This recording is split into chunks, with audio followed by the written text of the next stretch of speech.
We're also hearing from the families of those impacted. ABC 10's Gabriel Porras has been on scene every day since the night of that tragedy, and he spoke to the family of the 14-year-old victim from Modesto.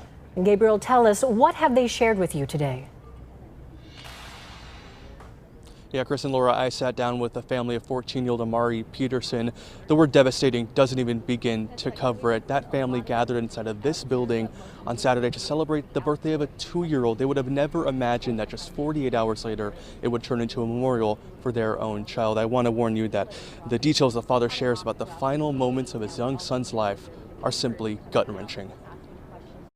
Any father remembers the day their child is born. He was just like the perfect gift from God. But this father, Patrick Peterson, is now burdened to live with the day his son died. All I could see is my son crawling on the ground and me trying to resuscitate him.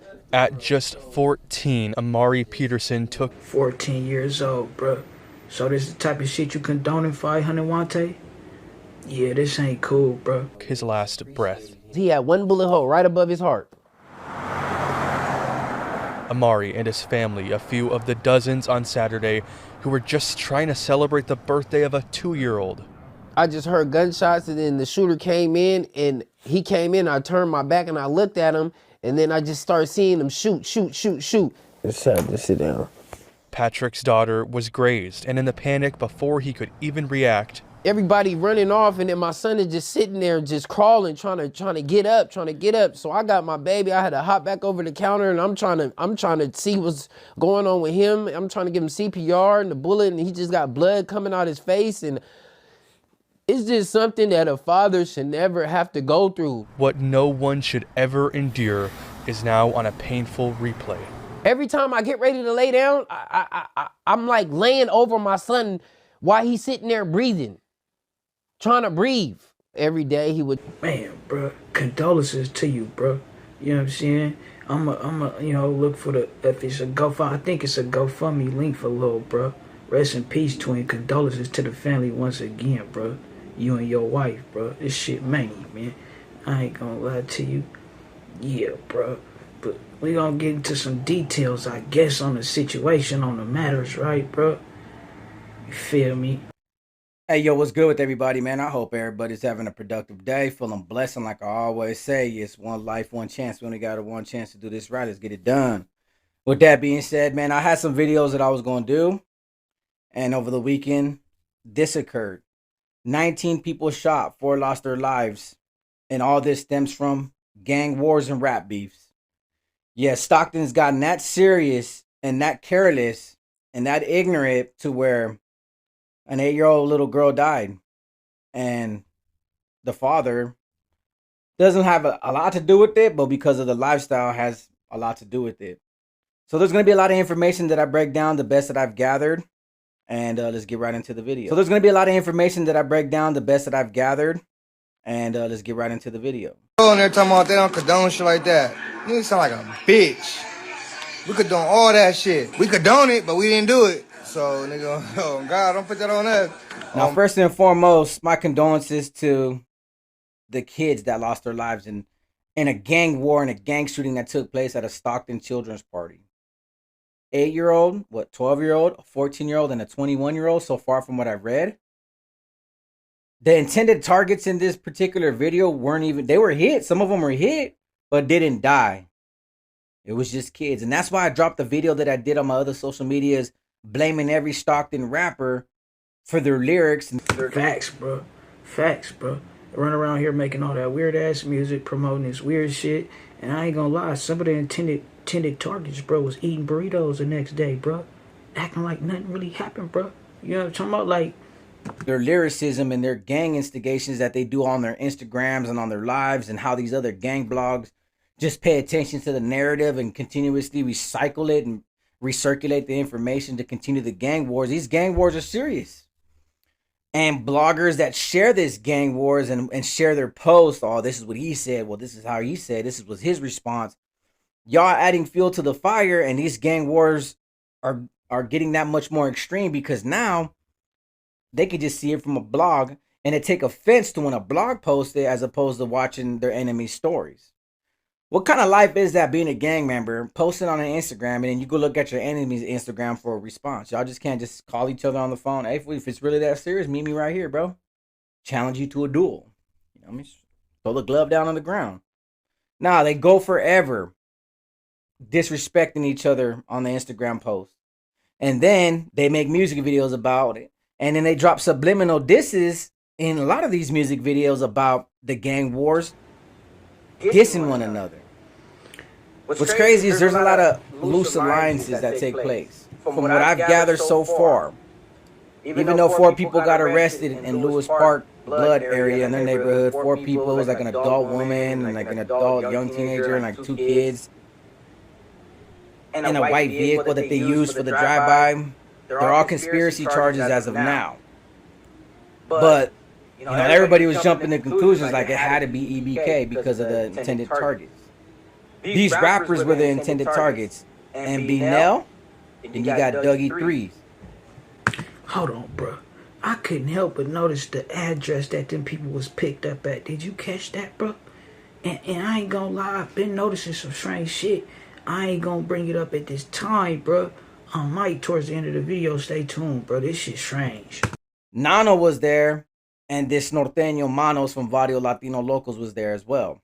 I believe it was his daughter's birthday party, or I think it was Nano's daughter's birthday party. It was one or the other. Somebody's birthday party for the little girl. But these rappers right here, MB Nell and Dougie, have, so far from what I've been watching, have been prime instigators when it comes to gang wars. They're going live, talking smack about EBK's camp. Now, mind you, EBK and Lewis Park Bloods have a loose alliance. At first, they didn't get along.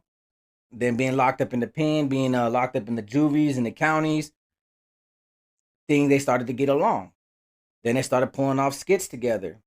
Then they built this alliance to where, since they have the same enemies, share the same enemies, they're going to go to war with different enemies. Same thing happened with Fly Boys, which everybody knows bands from, Fly Boys, and Mud Brothers, and B, which is a lot of other different rappers, including MB Nell, hence what MB stands for. Because a little bit before 2019, MB Nell started Mud Brothers, started his own clique, but he had respects from different cliques and different factors from North Stockton, and he decided to create his own MB. Hey, I don't know where Renegade Media getting this information from, but shout out to him, bro. He did his due diligence. We appreciate it. Mud Brothers. The only problem is Mud Brothers was already being used by a different clique. Now, a lot of these cliques have smaller cliques within their cliques, but they're all one big clique as a whole. But Lewis Park Bloods had their own little clique called Militant Boys, and B as well. And they didn't like that. So that little war started, a little feud, and that's why they started targeting MB Nell before he started dissing everybody. They actually robbed him for like an ARP, like an AR-14 or something. They robbed him for a gun. They punked him because they thought he was a punk. I vaguely remember that story a while back. Don't tell me this shit over no name. Don't tell me it's over MB. Who gonna be MB? Strange, bro. Well, he wasn't going for that, and he started doing diss tracks against them. Now, there's ongoing gang wars that have been taking place because it all stems from this rapper right here, one of the most popular rappers out of Stockton, who went international. Dude, I've seen people like in Scotland and Switzerland bumping his music on TikTok for Boogeyman. Well, it all dates back from when Nightingale and Flyboy's Mob, they were all kind of clicked up. They were cool, but, he was like 16, 17, him and Osama, and they got punked for their shoes. See, he had relatives, I think a Theo and a dad, that were from Nightingale, which was a different clique. There was like a different form of alliance back then. It was like 2 cliques in one, but he was from the Nightingale part. And once his son and Osama got jacked for their shoes, his dad went and confronted those individuals that were responsible for it, which was Northside Gangsta Crips. And his dad dies from it. Now, I believe they were all under a mutual understanding and form of alliance, something like that along those lines, to where J-Bo retaliated. I remember that story too about his daddy in his shoes and this the rest in peace Rory. I also remember it was some shit too, like with I don't really remember, bro. Got his get backs. He was shaking hands with certain people of the Flyboys Mob, thinking everything was cool, smoking a weed with them, and they were having a music video shoot. at a market. Because at that particular meeting where he was shaking hands and, you know, calling a truce and calling a peace treaty, they were calling his dad a weirdo in prison, putting all kinds of funny charges on his dad's name. And he didn't like that, so he retaliated.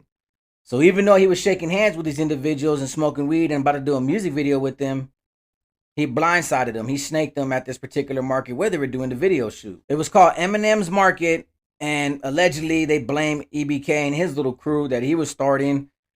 They blamed him for shooting, a notorious killer in the streets of Stockton by the name of Sauce.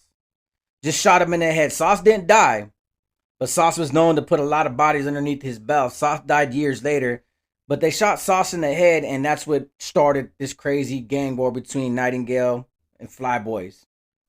So he was the one, allegedly, in accordance to the streets, that started all this gang war because over a pair of shoes, put his dad in an ugly predicament, and things started to escalate. Hey, that's some real old school shit, bro.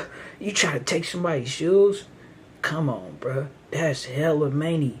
Sauce, I'm gonna have to listen to a couple of the tracks, bro. Get updated on who Sauce is. And then he blitzed the same people he was shaking hands with for getbacks and retaliation and almost took out a big name. After that, J-Bo was been known to recruit a lot of EBK members from different gangs to part of his gangs, and they got pretty deep. They're not as deep as some of the biggest gangs like in North Stockton and Northside Gangster Crimps, and there's other little gangs. They're not that deep, but they're deep enough where they've been retaliating against the Flyboys because the Flyboys have been known to kill a lot of their homeboys years ago. We're talking about pre-2019. But then EBK started taking out some of their own big names like J Black at SNS Market. And if you hear a lot of their lyrics, like I had to, they always reference the SNN market because 3 Flyboys have been killed at that market. So it's all in these EBK camps, lyricism all day when they mention that market. They're referencing the Flyboys that they murdered at this market. And in between this gang war, you had Osama that died. You had Nick that died. I thought Osama died in Sac, bro, on some other shit. You know? But you know what? The politics, bro, is real tricky because it line up all the way to Southern California. Yeah, if you don't know, bro, come on, bro. I'll just get updated, bro. That Tommy, who was a West Side affiliate of the West Side Bloods, he died, but he was connected to Bounce Back Meek and everybody else. An individual that, you know, the Flyboys always make fun of, his name was Edward from Crow Valley.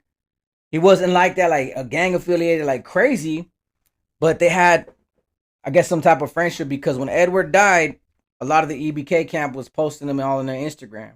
And if you listen to a lot of the Flyboys raps, they're always making fun of EBK's crew for talking about this dude because they call him all kinds of zesty stuff in his lyrics, calling him the F word, FAGGOT. You know, I can't use that word for YouTube purposes. There's like a video of him dancing zesty, and they just make fun of the EBK camp, how they were all sad and stricken and heartbroken because Edward from Crow Valley died. Like, these gangs got different alliances and different friendships with all these different gangs, but the biggest ones that are beefing with each other are Flyboys with Mud Brothers against Lewis Park Bloods and EBK camp. There was one guy they mentioned in this story. He was a Militant A. That's what they... I ain't gonna lie. See how I say it line up on both sides all the way to Southern California? I think I forgot to say that part, that it line up on both sides all the way across. You know what I'm talking about?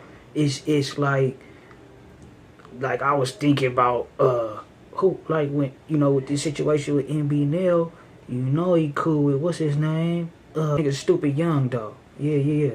Call him Asian and black dude that was giving the Flyboys a run for their money, putting them in the hospital, knocking them out in county jail. He wound up dying at a bar in Lodi. But you hear all these different random names as I'm gathering this story of everybody that was involved that know each other, and they're saying that multiple names that have died had multiple bodies on their belt before they died. A lot of cold cases that were cold cases and a lot of cases that were still pending investigation. We all know the situation with Slow B choosing the EBK camp, going to war with everybody else. All in his lyrics, he was talking about swat a fly, and look what happens. His ops catch him in Manteca, they shoot him. The Mercedes Benz that they used for that drive-by gets found in Tracy.